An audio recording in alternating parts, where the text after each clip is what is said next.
What's going on, everybody? Welcome back. Today it's kind of like day one with the Hummer. It's pretty solid. Like, I think it has a pretty good set of bones on it, but it does have a lot of leaks and a lot of little issues. Like, one of the things that we fixed just this week, we had to do the rear mainsail. I didn't do it myself. My buddy Jeff that owns the shop, he did the rear mainsail. Brandon already replaced the serpentine belt. Was getting a little old and cracked. The truck has like 110,000 miles and seems like it's pretty solid. It's a little rough, so today we're just kind of cleaning it up and making a short to-do list. Brandon's having a hard time with parts and bolts. Angie. So if we look underneath here, it's pretty oily and pretty nasty under here, which is really common after, 15 years. The gaskets and things like that, they do tend to go bad and leak quite a bit. And a lot of the time, especially old Hummers or even some of the old like 2500 trucks, a lot of the time these problems just go unresolved because it is quite expensive because of all the hours that are involved to actually get to like the rear mainsail. It can be like a 12 or even a 20-hour job depending on what all you're doing. We had to replace the rear mainsail because that's where our worst leak was coming from. It was really bad. Look how nasty all that is. We also had one a little bit further back.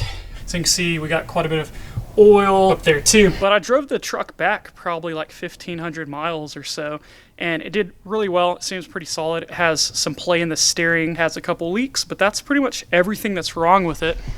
Everything that we can tell.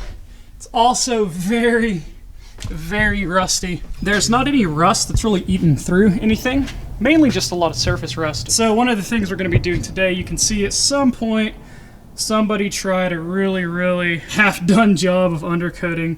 It obviously wasn't on a lift or anything like this when it was done. And so we're gonna scrub some of this and clean some of this up.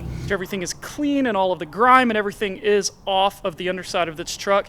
And I got some super clean for that. That stuff works really well. Brake cleaner helps cut through some of the nasty hard gunk and things like that, but I found that super clean works really well, and so we use it to get off all of the oil and grime and just gunk off of all of our projects.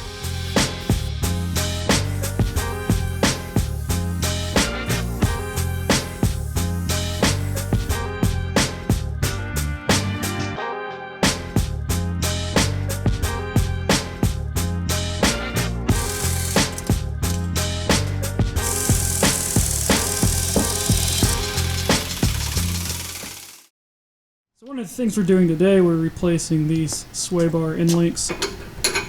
We were rubbing over here a little bit, it looks like. Yeah, if y'all can see right there, we were rubbing on the sway bar just a little bit. These are relatively inexpensive, and Brandon's already almost done. He's been working on this for 30 seconds, basically. It took him longer to find the tools than it did to do it. So it looked like the sway bar was kind of moved over a little bit more than it should have been, Brandon? Okay, and that's why we were rubbing. That's probably why we were rubbing right here. All the sway bar bushings. Yeah, we're also going to be doing these bushings. Also relatively inexpensive, and only 2 bolts on either side. These are really worn out.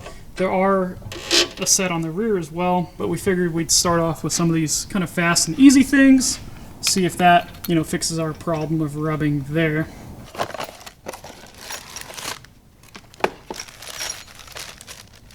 But yeah, overall we looked it over and I don't know, it's pretty solid. Brandon didn't seem too disapproving of the purchase. He said it looked okay. I drive pretty much the same thing. Yeah, he has a Denali. Don't you call it a Tahoe, it's a Denali. Do you remember The Simpsons, Krusty the Clown? Can you name the truck with 4-wheel drive? Smells like a steak and seats 35. Canyonero. Yeah, overall it seems like it's in pretty solid shape. I really like the thing. The paint is rough. We're gonna have Chandler over at Kennedy Detail. I'm gonna see what he can do as far as saving the paint a little bit.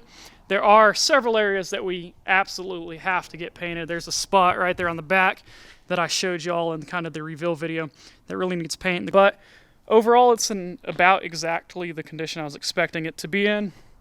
And oh yeah, and the Mercedes is officially for sale. We went out today and got some photos. And so it's officially for sale right now. I love this car, it's beautiful. and it's been a really great car. It's been pretty solid, aside from the wheel speed sensor issue that we had, which I definitely overreacted a little bit. It kind of scared me. I thought something really major was wrong. Much as I'd really like to keep the Mercedes, it just really doesn't make sense for me right now. And so if this is still for sale, I'll put a link in the description down below. You can go check it out. Let me know if it's something that you might like to have in your garage next. Stepped outside for 5 seconds to let everybody know the Mercedes was for sale. And check this out. Brandon is so good. He's already up. Oh, we got the wrong ones. Let's see. Went too small. But they're blue. They match. They don't fit, but they match. So back to good old Riley's. So we had to run back to our Riley's and get the right size of our bushings. Brandon made the guy go all the way in the back in the warehouse to make sure he got the blue ones instead of the black ones, because he's just that good of a friend. He wanted them to match. So what we're going to do next, we're going to get this other bushing on this side right here. Then I'm going to continue what I was doing earlier. I'm going to be cleaning some more of the oil and stuff off of this one, or off of the underneath of this one. So as soon as we're done with that, we're going to hit this with more brake cleaner, and we're going to get some Scotch-Brite, and we're going to start scrubbing, cleaning up as much of it's really caked on oil as we can. Back here, it doesn't need a whole bunch. We do need some struts, but I think we're going to do a lift kit eventually, so that'll come with new struts. We're also going to get rid of the tire carrier. I don't like the rear tire on the back. I hate that it has to swing all the way over there to Canada to get in and out of the truck, or get in and out of the back. Oof. So as things go with a 15-year-old truck, we're replacing those sway bar bushings, and of course all of the freaking bolts broke. Look at that. All of them. That's okay though, because one of Brandon's favorite things to do is replace broken bolts. He loves it. Look at that happy face. So in other news, I've used up about 3 bottles of the brake cleaner, and it's still really nasty back here, but it's working honestly a little bit better than I expected. We still have a lot of oil right there from where that main seal leak was. That's really bad. We've actually gotten a lot of this caked on oil and gunk off of it. You can see where it's finally getting a little dry in a couple areas where we've really been working it. Look at this mess we've made. I owe Jeff a couple bags of kitty litter here in a minute when we gotta go to the store. But I know it's looking pretty rough still, but it's a lot better than what it was, especially up front. Brandon's mad because those bolts broke. Every time Brandon works on a bolt, it breaks. He always has the bad luck.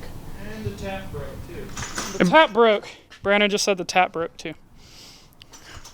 So that means I gotta buy another tap, apparently.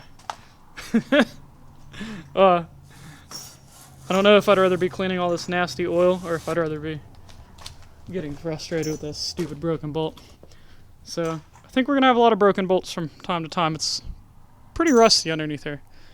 There's no holes or like anything that's rusted through, just lots of nasty surface rust. So we've been cleaning all of the oil and gunk and just crud off of this truck all afternoon. We've had to make a couple runs to the parts store, but we've replaced a lot of the bushings.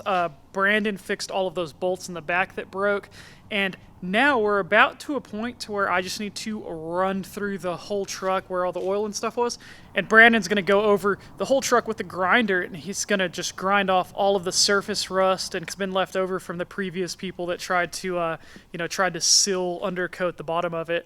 That way we can go back over it with some of the rust protection paint, and then what we laid down is going to do a much better job of kind of sealing the rust and the metal, way better than what the previous owners of the truck did. And so we're just going to grind all that off, and then we're going to paint everything and seal it, and hopefully that keeps it in a lot better shape.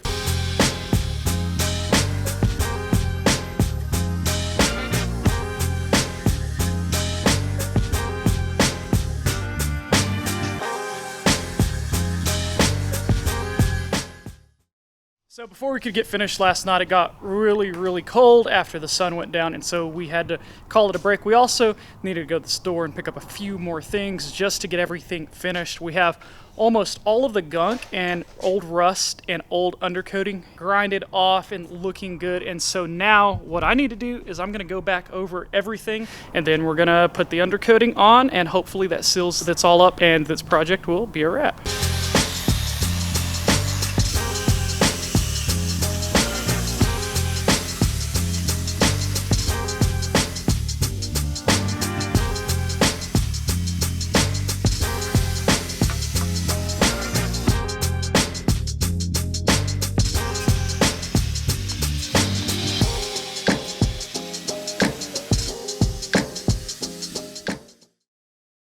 entire morning getting all of that old surface rust and all of the old undercoating off of the truck.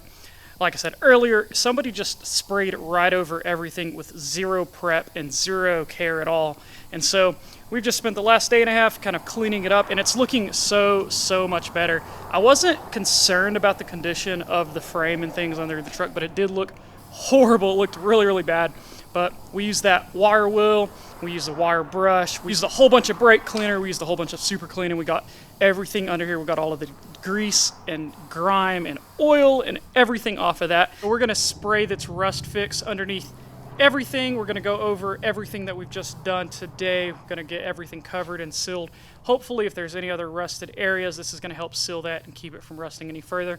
Nothing looks bad on it though. All of it was just like some surface rust, a few spots. There's no spots that look bad at all. So that's really good news.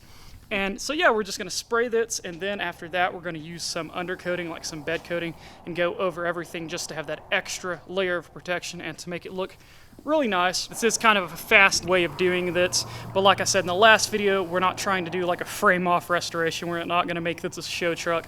This is something that I'm going to use quite a bit. It's gonna get beat up, it's gonna get dinged, it's gonna get used quite a bit, so just wanted to make it look a little bit nicer and to clean up all of that previous that was under there. How's that stuff lay down? Just like paint? Like water. Like water? Mm-hmm. It looks really thin. Oh, the frame looks so much better though.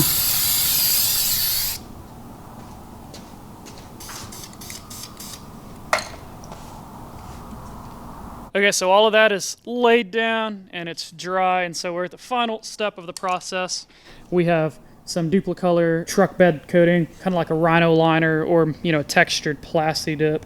This is really good for just going over rust and all the old spots and stuff on here, so hopefully this will just go over everything and clean it up just that last little bit.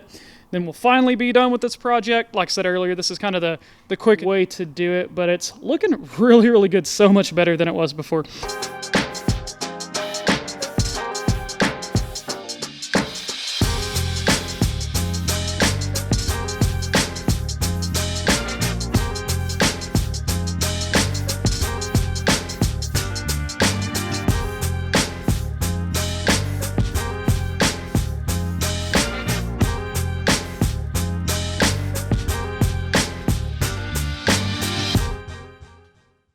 So that about wraps up the first little project that we had for the H2. Not a truly professional job, but definitely good enough for what we're going to be using the truck for. I'm really happy with the results. It looks much better than how it came into the shop. As always, I really appreciate everybody out there watching, and we'll see y'all next time.